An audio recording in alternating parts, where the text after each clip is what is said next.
You've had interesting things to say for months about the concept of a shape trial.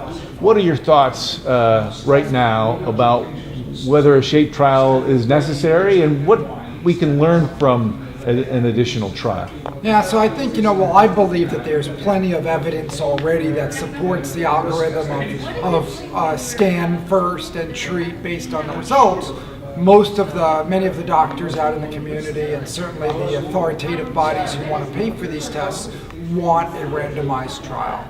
So I think if it's possible, it would add much needed data to a lot of our estimates and give us actually hard data on how good our algorithm really is. Good. Now you described a trial that had nearly 1,000, and that seems so big for people who aren't involved in this. So what's the size and scale that we're really talking about needing in order to convince the powers that be? Right, so you need two things. You need statistical power to prove that it's beyond a random effect, that it's not just a statistical fluke, that it's real. So you need probably a few thousand people just to have the assurances, and that'll give you the power to look at some subgroups as well. How well did women do with the shape algorithm versus men? How well did older people do versus younger? So I think a few thousand person trial is all we need, but I think we do need a good trial.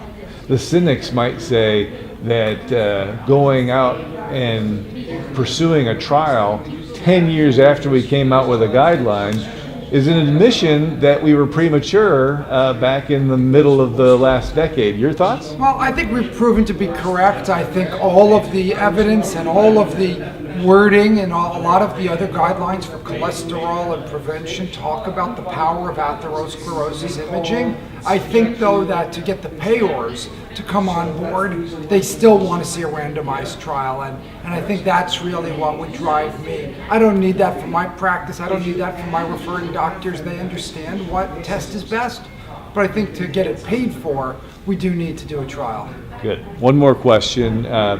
It's conceivable that maybe the person pulling the strings at the Bill and Melinda Gates Foundation could see this, or maybe your neighbor might see it. One might give you $10 million, one might give you $10. So what do you have to say? What's the compelling reason for them to donate the money that is near and dear to them? Well, I would say that this is probably the greatest game changer that we've ever had in cardiovascular disease. And cardiovascular disease is the #1 cause of death for both men and women. So if you want to make an impact with your dollars, you go after the disease that kills half of us.